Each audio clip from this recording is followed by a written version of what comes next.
Well, reporting live from the road. It seems like there's a cars on fire.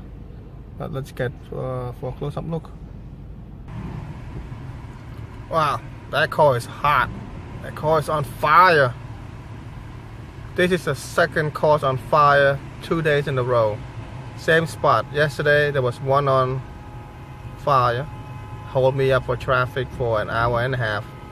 And today's another one on fire. Look at the traffic. I don't know what's going up ahead. So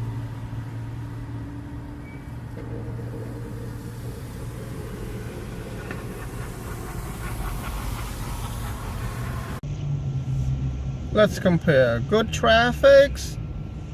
No, actually, this side is good traffic going fast. This side, bad traffic.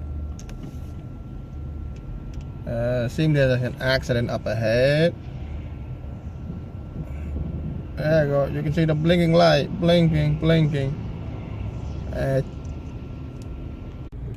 Let's see what's the cause of the traffic here. Just one car seemed to smashing the rail by itself. Cannot handle the rain.